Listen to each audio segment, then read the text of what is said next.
முட்டை வர்ற மாட்டை அடிச்சு விரட்டவும் கூடாது, அமுக்குனே அடக்கி வைக்கவும் கூடாதுன்னா வேற என்ன பண்ண சொல்ல வரியே?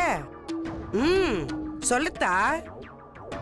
ஆனது ஆகட்டும்னு பேசாம இருந்தாலும் சரி, பஞ்சாயத்தே வேணான்னு ஒதுங்கி இருந்தாலும் சரி, அந்த பையன் ஆடுற ஆட்டத்தை நிறுத்த மாட்டான். ஊரு பூரா நானும் சோதியும் காதலிக்கிறோம், கூடி சீக்கிரமே கல்யாணம் பண்ணி புருஷ முன்னாடி ஆயிருவோன்னு சொல்லாம இருப்பானா? கண்டிப்பா சொல்லுவான். இப்பவே அப்படிதான் சொல்லிக்கிட்டு அலையறதா கேள்வி. தர்மா, நீ ஆளை வச்சு தூக்குடா. எந்த பிரச்சனையும் வராம நான் பாத்துக்கிறேன். அப்பா, நான் இப்பதானேப்பா சொன்ன சண்டை வேண்டான்னு. இந்த ஊருக்கும் சரி கார்த்தி மாமாவுக்கும் சரி, நான் அவரை விரும்பலன்னு புரிய வைக்கிறதுக்கு ஒரே ஒரு வழிதான்ப்பா இருக்கு.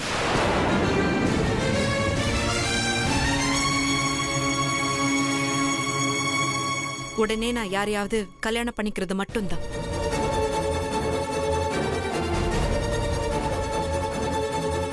ஏய் ஜோதி, ஏற்கனவே ஒரு தடவை கல்யாணம் பண்ணணும்னு அடம் பிடிச்சு எம்பிட்டி ஏழை நடந்துச்சு. அது பத்தாதா உனக்கு? ஆமாத்தா, நீங்க கல்யாணம் பண்ணிக்கணும்னு முடிவு பண்ணது சந்தோஷமான விஷயம்தான். ஆனா அது உடனே நடக்கணும்னு சொல்றீங்க பாருங்க, அதான் கொஞ்சம் சங்கடமா இருக்கு. உங்களுக்கு பிடிச்ச மாதிரி ஒரு நல்ல மாப்பிள்ளை கிடைக்கிற வரைக்கும் நீங்க பொறுமையா தான் இருக்கணும். பாட்டி, நாம பொறுமையா இருப்போம். ஆனா கார்த்தி மாமா அந்த பொறுமைய மறுபடியும் தப்பா தான் புரிஞ்சுப்பாரு. நான் அவருக்கு சம்மதம் சொல்லிட்டு தான் நினைச்சு ஏதாவது ஒரு பிரச்சனை பண்ணுவாரு பாட்டி. இப்படி எல்லாம் சொல்லி நீ தேவையில்லாம அவனை பெரிய மனுஷனாக்குற. கொசுகிட்ட எல்லாம் இறக்கம் காட்டினோம்னா நம்ம ரத்தம் தான் வீணாகும். ஆமா மாமா, அந்த பயலை அடிச்சு துவைச்சு போடுறதா சரியா இருக்கும். ஏய் முட்டா கழுத,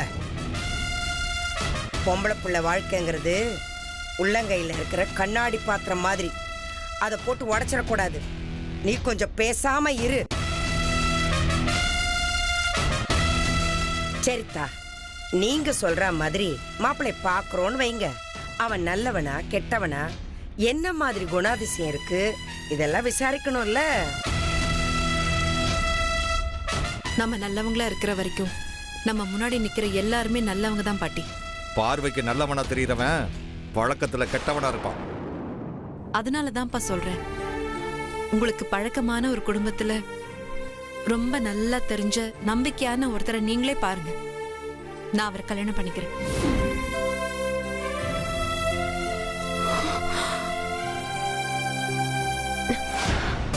ஏய் ஜோதி, கல்யாண விஷயம் இது. மறுபடியும் அவசரம் காட்டி உன் வாழ்க்கை பணைய வச்சிடாத. ஏய், நல்லது சொல்றேன்னு அவன் மனசை கலக்காத. சும்மா இரு. ஜோதிமா, நீ உள்ள போங்க.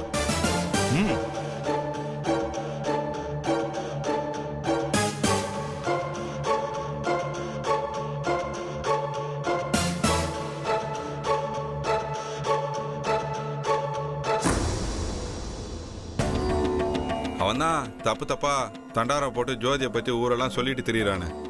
அந்த மாதிரி தகவல் வந்து கேட்டா எவன் வந்து நம்ம வீட்டுல பொண்ணு கேட்க வருவான்? ஏன் வரமாட்டான்? அப்புச்சி, ஏன் வரமாட்டான்? அப்புச்சி, அந்த பைய பொய்ய உண்மைன்னு இந்த ஊர் உலகம் எல்லாத்தையும் நம்ப வச்சிருக்கேன். நாம உண்மையை தானே அம்புட்டு பேரையும் நம்ப வைக்கிறோம். இதுல கஷ்டம் என்ன இருக்கு? அப்புச்சி, அந்த பைய என்ன சொல்லி இந்த ஊர் உலகத்தை நம்ப வச்சானோ அதுக்கு 2 மடங்கா நீங்க செய்யுங்க. அப்ப அந்த பயலுங்கெல்லாம் அந்த பைய சொன்னது போய் தர்மா சொல்றதா உண்மைன்னு உங்க பக்கம் வந்து நிப்பாங்க. சரி அப்பதா.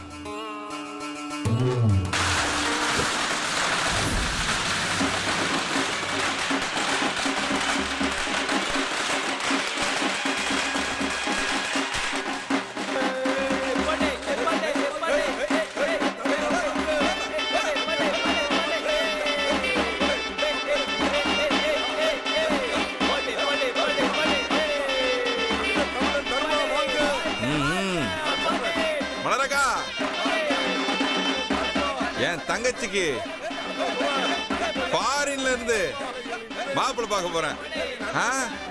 ஏப்பா, அந்த கார்த்திக் பையன் ஏதோ அவனை பத்திலாம் என்கிட்ட பேசாதீங்க. அர்ரா மூலத்தை.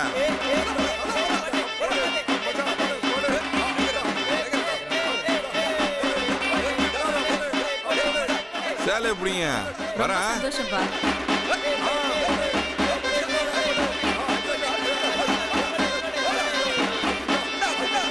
இந்தாங்க தர்மா, என்ன தம்பி விசேஷம்?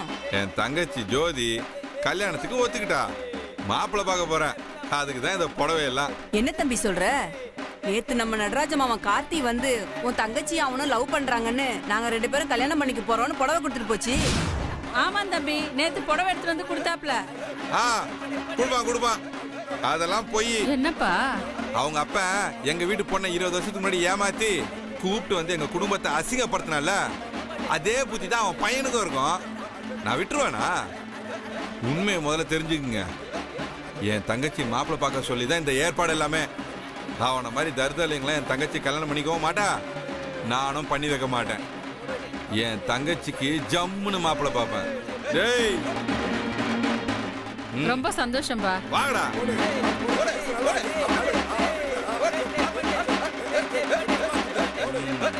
டேய்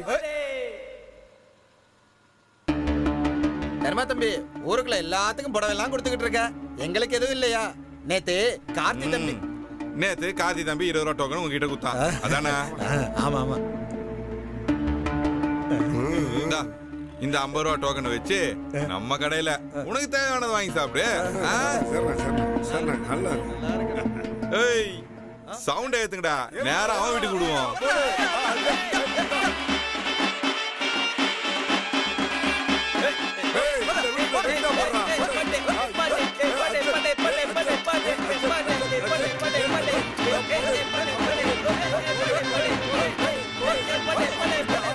ஜெயம்மா, அங்க என்ன சத்தம்? எனக்கு மட்டும் என்னங்க தெரியும்?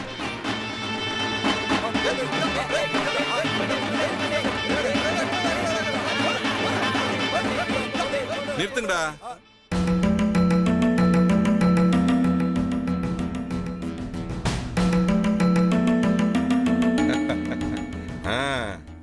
வணக்கம் வணக்கம் வணக்கம்.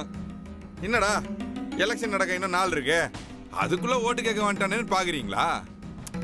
நான் கட்சி விஷயமெல்லாம் வரலங்க, வேற விஷயமா வந்திருக்கேன்.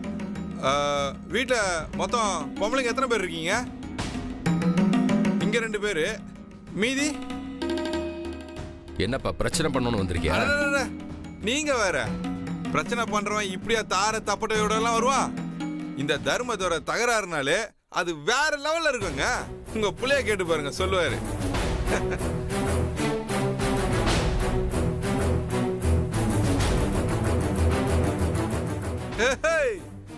வாயா வா வா வா வா வா வா வா.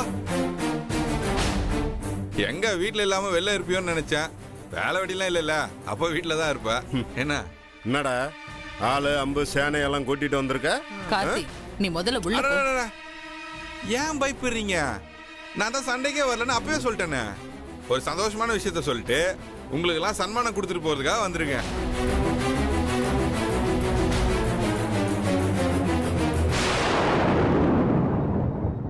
புரியலையா?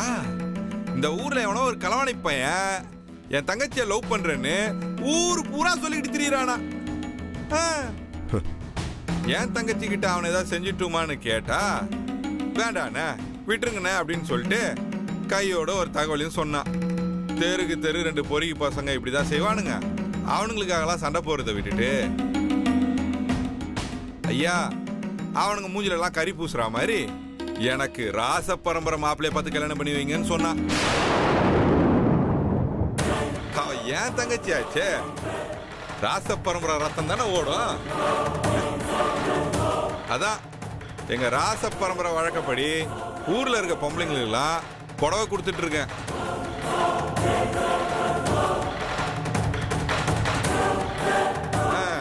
இந்தாங்கம்மா. அம்மாவா? நான் உனக்கு அத்தடா. ஜெயம்மா. அடாடா, ஏன் அதட்டுறீங்க? வீட்டுல உறவுன்னு யாரும் இல்லைன்னா இப்படிதான் பாக்குறவங்களெல்லாம் உறவுன்னு கூப்பிட தோணும். நான் கூட செத்து போன எங்க அத்தைய அப்பப்ப நினைச்சு பாப்பேன். டேய் அட ஏன்பா கோவப்படுற? இந்தா குடி புடவைங்களா, வீட்டுல இருக்க பொம்பளைங்களுக்கு நீயே பிரிச்சு கொடு. என்ன பாக்குற? காஸ்ட்லியான புடவை பொம்பளைங்களுக்கு. 100 ரூபா டோக்கன் கொடுத்தல, இந்தா 200 ரூபா டோக்கன். நீ என்ன பண்ற? சாயங்காலம் என் தோப்பு பக்கம் வந்துரு. உன்ன மாதிரி லோக்கல் சரக்குலாம் கொடுக்க மாட்டேன், ஒன்லி ஃபாரின் சரக்கு. அதெல்லாம் சாப்பிட்டுருக்க மாட்டேன்ல, செம்மையா இருக்கும். மறக்காம வந்துரு. ஐயா வரேன், அம்மா வரேன், வரேன் வரேன் வருவேன்.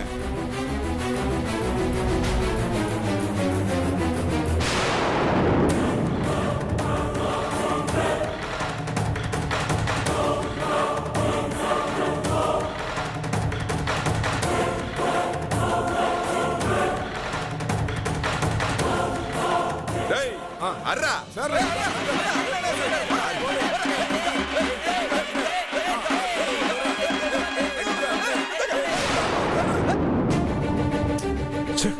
ஏண்டா நான் அம்புட்டு எடுத்து சொன்னப்பவும் என்னமோ காணாதவளை கண்ட மாதிரி துள்ளி குதிச்ச பார்த்தல.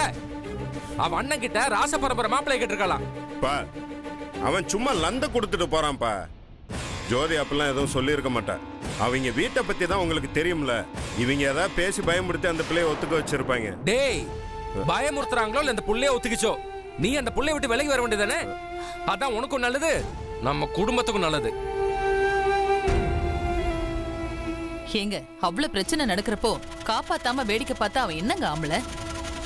இல்ல நீயும் இவனும் சேர்ந்து நம்ம குடும்பத்துக்கு 7.5 இருக்காம விட மாட்டீங்க. அவன் மனசுல என்னைய வச்சுக்கிட்டு நான் எப்படியாவது ஏதாவது செஞ்சு அவளை காப்பாத்திருவேங்கிற ஒத்த நம்பிக்கையில தான் அவ இந்த கல்யாணத்துக்கே ஒத்துக்கிட்டு இருப்பான். அவெல்லாம் உசிரே அழிஞ்சாலும் என்ன தவிர இன்னொருத்தனை யோசிச்சு கூட பார்க்க மாட்டாப்பா. ஆபத்துன்னு தெரிஞ்சு இப்படி அடம் பிடிக்கிறது ரொம்ப தப்புப்பா. இதனால எது நடந்தாலும் சரி, இழப்பு அவங்கள விட நமக்கு தான் அதிகம். பூமி தலையில சுத்தினாலும் சரி, 8 தசையும் சுக்குநூற செதறினாலும் சரி, என் மனசுல மாத்த முடியாது. ஜோதி தான் என் பொண்டாட்டி. அவ தான் இந்த வீட்டுக்கு மருமகளா வருவா.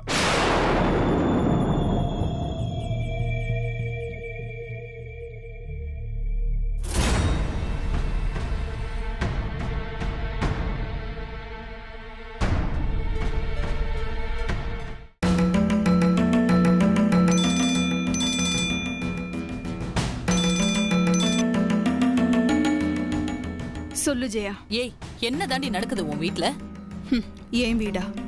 என் வீடா இருந்தா அம்புட்டு ஆளுங்களும் என் பேச்சுக்கு கொஞ்சமாச்சும் மரியாதை கொடுத்திருப்பாங்கல்ல.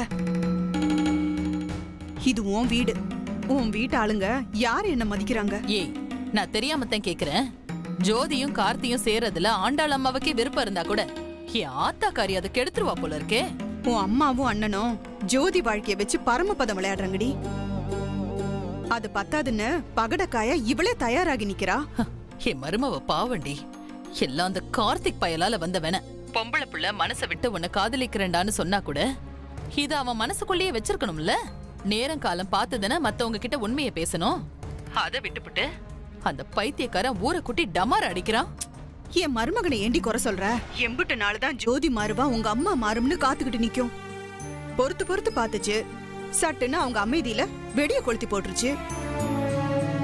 இல்லன்னா இம்பிட்டு நாளா என் பேத்தி மேல நம்பிக்கை இருக்குன்னு சொன்ன உங்க அம்மா இப்படி சுயரூபத்தை காட்டுமா? அதுவும் சரிதான். என் மருமவ என்ன சொல்லுது? உன்கிட்ட தனியா அது மனசு திறந்து ஏதாச்சும் பேசிச்சா? நான் கார்த்தி மாமாவை விரும்பவே இல்லைன்னு சாதிக்கிறாடி. அவளையும் குறை சொல்ல முடியாதுல்ல. உன் அம்மாவுக்கு தான் வீட்டு சுவர்ல கூட காது இருக்கே. ஆமாமா. ஆமா, கார்த்தி என்ன சொல்லுது? தர்மா பையன் உன் வீட்டுக்கு முன்னாடி வந்து அழிச்சாட்டியமா பேசிட்டு போனானாம்ல. கார்த்தி ஜோதி மேல ஏதாவது கோவப்பட்டுச்சா? அவன் கட்னா ஜோதியத்தையும் கட்டுவேன், இல்லன்னா காவிய கட்டி சன்னியாச போவேங்கிற அளவுக்கு அம்புட்டு உறுதியா இருக்கான். அப்பாடா, நமக்கு அது போதும்டி. ஜோதி அவங்க அப்பாவுக்கும் பாட்டிக்கும் பயந்து என்னத்தையாவது பேசிட்டு போட்டோம். கார்த்தி மட்டும் உறுதியா நின்னா போதும். நம்ம எண்ணம் நிச்சயம் ஈடேறும். ஏன் கல்யாணம் மாதிரி என் மருமவ கல்யாணமும் இப்படி பஞ்சாயத்துலயா நடக்கணும்? அமைதியா அம்புட்டு பேரும் சேர்ந்து நடத்தினா எம்புட்டு நல்லா இருக்கும். ஏய், லூசு மாதிரி பேசாதடி. கிழவிதான் ஜோதி கிட்ட செத்தாலும் நீ கார்த்திய கல்யாணம் பண்ண கூடாதுன்னு சத்தியம் வாங்கியிருக்காம்ல. என்னடி சொல்ற? இது எப்போ? கிழவி வீட்டை விட்டு போய் பெரிய நாடகம் போட்டுச்சுல்ல, அப்பவே நடந்திருக்குது. ஏய் ஜெயா, என்னடி மனசு பதறதா?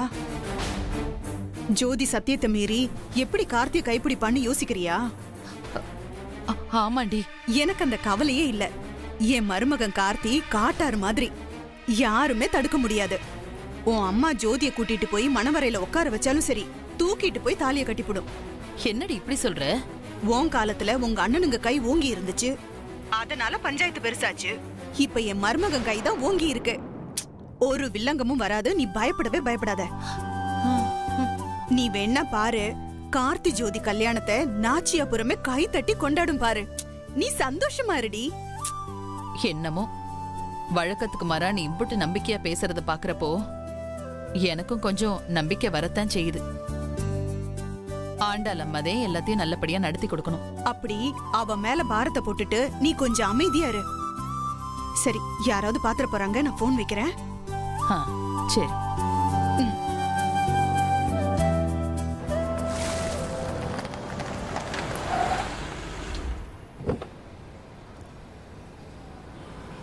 சார், நான் போய் வழி கட்டுங்களா சார்? புதிய நாடு உருவாகிறது. இவங்களுக்கு மட்டும் எங்கிருந்து தான் காசு வருதோ? சொல்லுங்கண்ணே, இங்க ராணி நாகரத்னம்மா வீட்டுக்கு எப்படி போகணும்? ராணிமா வீடா? என்னை விட விவரமா வழி சொல்ல ஒருத்தர் இருக்காருண்ணே. இருங்க அண்ணே. என்னடா? ராணி நாகரத்னம்மா வீட்டுக்கு போகணுமா? கொஞ்சம் வழி சொல்லி விடுனே. கூட்டிட்டு வா. நீ சாயந்தரமா கடை போட்டு வந்து பாரு. வாங்கண்ணே.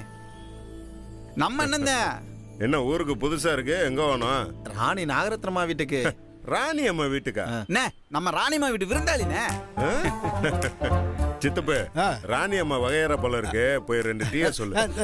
அதெல்லாம் வேணாண்ணே, எல்லாம் வண்டியில வெயிட் பண்றாங்க. அவங்களே வர சொல்லுங்க, ஸ்பெஷல் டீயா போட சொல்லுவான். என்ன அட்ரஸ் மட்டும் சொல்லுங்கண்ணே, அது போதும். என்னப்பா காலைல சுடு தண்ணி கொட்டின மாதிரி பதட்டமா இருக்க? உனக்கு என்ன அவசரம்? டீயை சாப்பிட்டு போ. எங்க சாருக்கு பொண்ணு பார்க்க போய்கிட்டு இருக்கேண்ணே. நல்ல நேரம் முடியறதுக்குள்ள போகணும். சரி, பொண்ணு பார்க்க வந்திருக்கீங்க, அதுவும் எங்க ஊருக்கு வந்திருக்கீங்க. மாப்பிள்ளை யாரு, எப்படிப்பட்டவர்னு நாங்க பார்க்க வேண்டாமா? மாப்பிள்ளை இறங்க சொல்லுங்க, அவர்கிட்டயே அட்ரஸ் விலாவரியா சொல்றோம். டேய், டிரைவர் என்ன சங்கடப்படுறாப்புல, மாப்பிள்ளை அதுக்கு மேல சங்கடப்படுறாப்புல. போய் கதவை திறந்து ராஜ மரியாதையோட புத்துனாப்புல கூட்டிட்டு அதுக்கு என்ன அலையக்கா தூக்கிட்டு வந்துடுறேன். போ.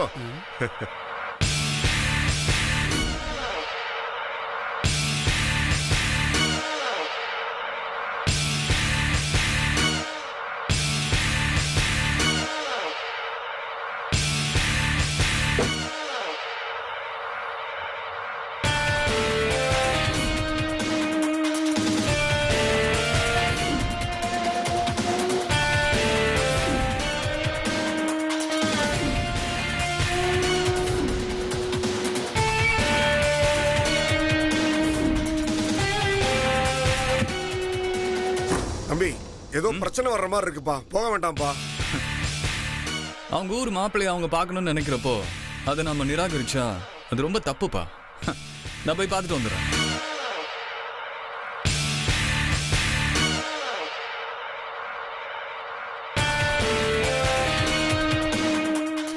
நீங்க போங்கண்ணே, நான் பேசிக்கிறேன். Sir sir.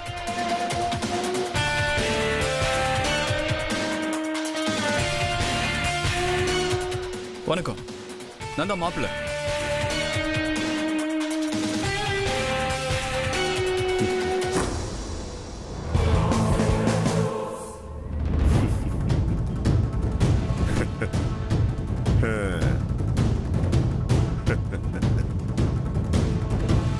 மாப்பிள்ள ரொம்ப தைரியசாலியா இருக்காப்ல.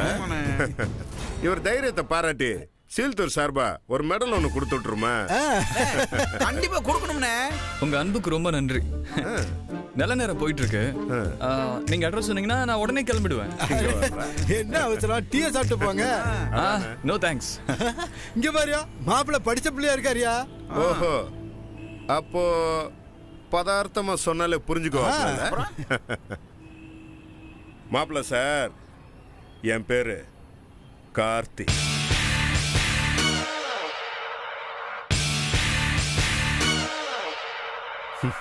என்ன மாப்பிள்ள அப்படி பாக்குறீங்க? எங்க ஊருக்கு பொண்ணு எடுக்க வந்திருக்கீங்க. எங்க ஊரை பத்தி தெரிஞ்சுக்கணுமா வேணாமா? தெரிஞ்சுக்கணுமா வேணாமா? ஆமா ஆமா. மாப்பிள எங்க சீல்தூர் ரொம்ப அழகான ஊர். எங்க ஊர் பால்காவுக்கு மட்டும் ஃபேமஸ் கிடையாது, காதலுக்கும் ஃபேமஸ். அந்த வைகுண்ட பெருமாளையே காதலிச்சு கரம்பிடிச்ச ஆண்டாளம்மா பிறந்த ஊரு. எங்க ஊர்ல காதல் இல்லாம எப்படி? அது எப்படிப்பா இல்லாம இருக்கா? மாப்பிள எங்க ஊர் கோயில் கோபுரத்துல ஒரு காதல் ஜோடி புறம் இருந்துச்சு. சாரி பிரதர், எனக்கு டைம் ஆயிடுச்சு. உங்க காதல் கதையை கேட்கறதுக்குலாம் எனக்கு நேரம் இல்லை. நீங்க ஒண்ணும் இல்ல, அட்ரஸ் சொல்லிட்டீங்கன்னா உடனே கிளம்பிடுவேன். எனக்காக பொண்ணு வீட்டுல எல்லாரும் வெயிட் பண்ணிட்டு இருக்காங்க. இப்படி அவசரப்பட்ட எப்படி மாப்பிள? கதையை கேட்டுட்டு போங்க, அப்பதானே தெளிவான ஒரு முடிவு எடுக்க முடியும். ஜோடிப்புறா இருக்குன்னு சொன்னனே, ஆனா அதோட பேருகளை சொன்னேன்னா, அந்த ஆண் புறாவோட பேரு கார்த்தி, அந்த பெண் புறாவோட பேரு